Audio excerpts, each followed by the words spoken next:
on faith. And I would just like to read a little message from Angel to y'all. We had a wonderful Talk Scoop turnout for the S4 Area Tall Tales and International Speech Contest. For the second year in a row, Talk Scoop took first in the international contest and second in the Tall Tales, showing other clubs in our area that Talk Scoop is a force to be reckoned with. Our support impressed both Jan Bird, District 3 Toastmasters Lieutenant, Governor of Marketing, and Patty Conrad, Saguaro Division Governor. Both commented on how refreshing it was to see such a support for our contestants, and were awed that a third of our club membership was there in attendance, cheering on our speakers. For this, Blair Rivix, S4 Governor, also stated that Talk Scoop is one of the best in her area, and that she will be submitting us for Outstanding Club of the Quarter. That's rock on. For this award, we achieved points for attending area, division, and district contests, as well as our club growth activities. We are already ahead of the pack, but let's leave our competition in the dust by attending the Saguaro Division contest in record numbers. Please mark your calendars for another Talk Scoop win at the Tempe Christian Church, and the details will be in your newsletter that will be given to you today. And so without further ado, I'd like to invite Angel Delgado. Madam Toastmaster, fellow Talk Scoop Toastmasters, and guests. The year was 1986. It changed my life. I turned on the TV to see Janet Jackson on MTV dancing to Pleasure Principle. Now this video was ahead of its time because Janet came out and she had this bad haircut. It was like a bang and it had feathers. People still wear it to this day. She was laced in black, it was tight, and she had these high shoes on. But what I remember most is her dancing and how much I wanted to emulate that dancing. So Janet gets out and she's doing one of these, and then she runs. Okay, now don't do this at home, but she takes it and she runs and she gets in this chair and she knocks it down, and then she keeps dancing and she gets back up, and all the time I'm like, wow, I want to be Janet Jackson. So the moral of that part is, number one, you're not Janet Jackson.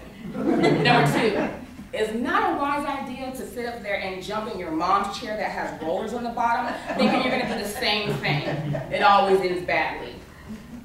1989, Rhythm Nation comes out. Now I think I'm the best Janet Jackson dancer there is. So I'm sitting there when she's doing all of this, and she's got her hat on with the key, with the earring and the key and all that other good stuff, and I'm doing all her dances, and I'm thinking I'm doing the best thing in the world. I'm sitting there and I'm closing my eyes and I'm getting it. I heard my mom's friend say, she's not a part of the Rhythm Nation, she's a part of the Rhythmless Nation. Needless to say, that kind of took me back. I didn't want to get out and dance anymore. When my mom had a party or I went to a party, I'd kind of be a wallflower and just sit there and not do anything. Fast forward to summer of 1990.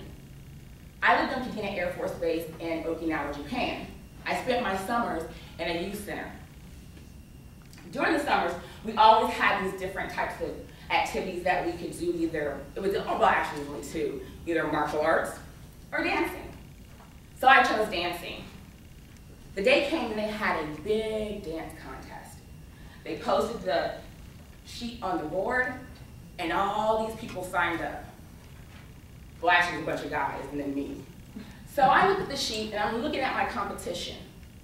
There's a guy who could do the running man. I mean, he was getting it. That was his signature move. There was a guy who did the Roger Rabbit. That was his signature move. He was getting it too. There was a guy who did a compilation of all three different dances, but he was doing the Cabbage Patch, then he was doing the snake, and then he did something called the I'll Be Sure, and he was getting it. That was their signature move.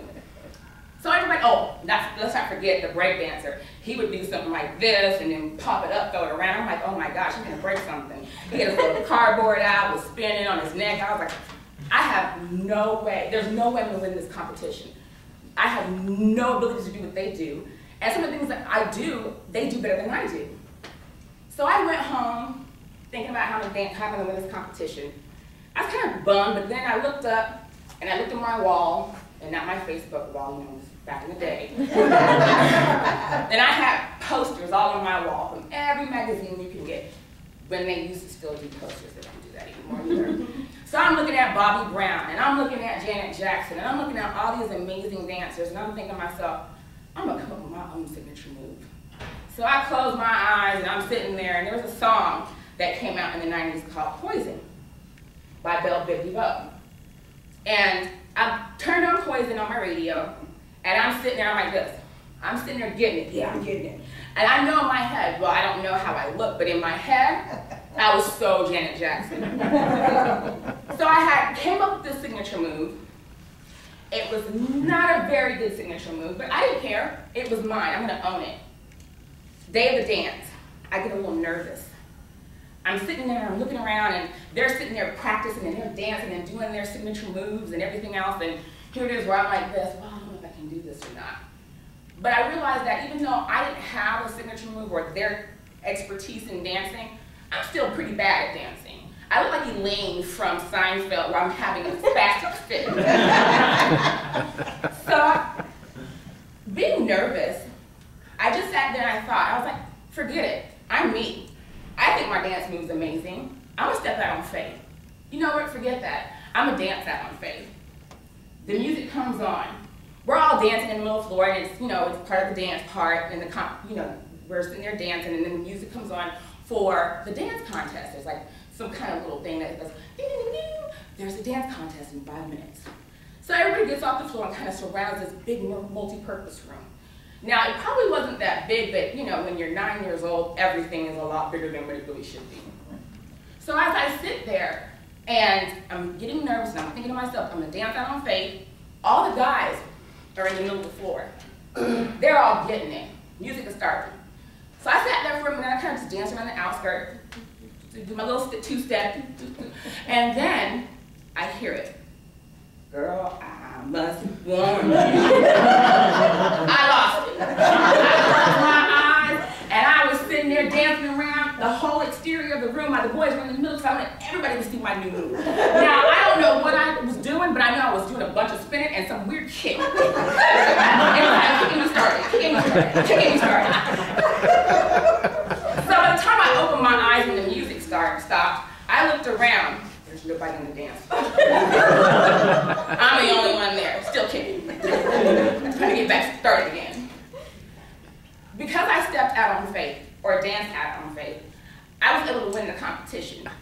I sucked, but I had the belief in myself, and I knew that no matter what and how bad I sucked, my dance moves still rocked.